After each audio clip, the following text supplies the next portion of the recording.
یعنی آئیڈینٹی قائم کی ہے. ہمیں کچھ اس قسم کی ضرورت ہے. اور میں تو اپنی جگہ پہ ایز اے سٹیزن کہہ لیں محسوس کرتا ہوں کہ نہ میں اخبار پڑھنے کو دل چاہتا ہے، نہ ٹی وی دیکھنے کو دل چاہتا ہے. یعنی مجھے اب سمجھ آ رہی ہے کہ تصوف کیوں اختیار کیا گیا کربلا کے بعد. یعنی اس وقت کربلا کا حادثہ پیش آیا ہے تو جو بہترین تھنکنگ مائنڈز تھیں اس وقت اسلام میں، دنیا اسلام میں، انہوں نے تصوف کا رخ اختیار کیا. یعنی اس دنیا کو ترک کرنے کے متعلق سوچا. تو یہ سوچ اس سے ہو جاتی ہے کہ میں اپنے آپ کو محسوس کرتا ہوں جیسے میں اپنے ملک میں نہیں ہوں، کسی اجنبی ملک میں ہوں. اور ڈاکٹر صاحب یعنی اتنی ہماری جو نئی نسل ہے بہت زیادہ یعنی انٹرنیٹ اور ایک جدید تعلیم حاصل کر رہے ہیں بچے یونیورسٹیز میں، بہت ذہین ہیں. ہم لوگ جب ہماری جو نسل تھی اب اسے بہت ذہین، بہت ہونہار بچے ہیں. یعنی وہ کیا سوچتے ہیں کہ ان کی یونیورسٹی میں ایک آدمی آ رہا ہے ان کو تمغہ دینے یا ان کو کوئی میڈل دینے، اور وہ آدمی جو ہے وہ 10 25 20 جرائم میں مطلوب ایک ملزم یا مجرم ہے اور بچے اسے ڈگری لے رہے ہیں. یعنی یہ کیا میسج کیا جا رہا ہے؟ جو تعلیم یافتہ ہو، جو انعام بھی لے رہا ہو، وہ کسی ایسی شخص سے وصول کرتا ہے جس کے خلاف جرائم، جس کے متعلق جرائم سپریم کورٹ نے مطلب ہے اس کو قرار دے دیا ہوا ہے کہ اس کے خلاف یہ مسئلہ. جی مشکل تو یہی ہے.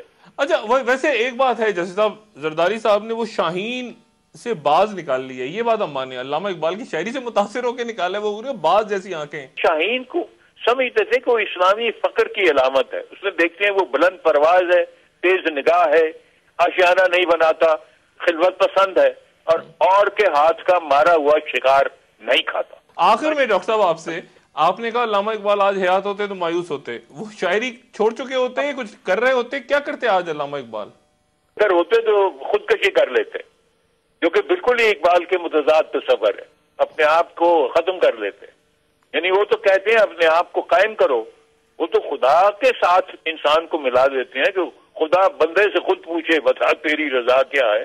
ڈاکٹر صاحب آپ کا بہت شکریہ. انشاءاللہ آپ سے بات ہوتی رہی کہ خواتین و حضرات، علامہ اقبال کے فرزند justice retired doctor Javed Iqbal کہتے ہیں کہ علامہ اقبال اگر آج زندہ ہوتے تو خودکشی کر لیتے. ایک وقفے کے بعد دوبارہ حاضر ہوتے ہیں. ویلکم بیک خواتین و حضرات. علامہ اقبال آج حیات ہوتے، ان کے فرزند جاوید اقبال صاحب کی رائے کے مطابق خدا نہ خواستہ خودکشی نہ کرتے، شاعری پہ مجبور ہوتے تو کیا کہتے میں نہیں جانتا. ان کے خطبات کس انداز میں ہوتے یہ بھی ہم نہیں کہہ سکتے، لیکن ہمارے حکمراں انہیں کیا کہتے یا شاید بطور قوم ہم انہیں کیا کہتے. چند اشعار روح اقبال سے معذرت کے ساتھ.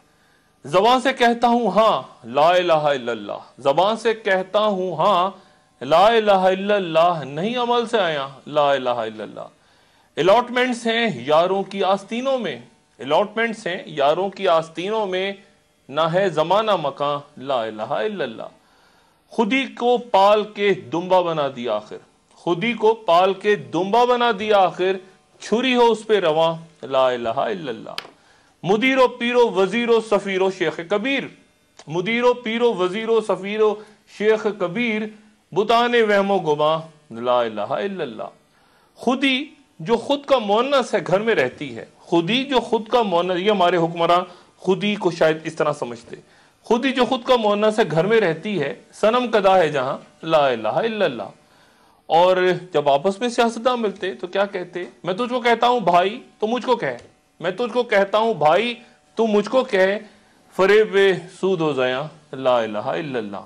اور چونکہ این آر او کا فیصلہ آ گیا، اس کے بعد یہ آنے والے دنوں میں مزید بحران جنم لینے ہیں، تو شاید یہ شعر فرمایا جاتا کہ وہ لیڈری جو اجڑنی ہو چند لفظوں سے، وہ لیڈری جو اجڑنی ہو چند لفظوں سے، دکان شیشہ گراں لا الہ الا اللہ. اگلے پروگرام میں انشاءاللہ پھر ملاقات ہوگی. اپنا دوستوں، رشتہ داروں، گرد و نواح کے لوگوں کا سب خیال رکھیے گا. اللہ حافظ.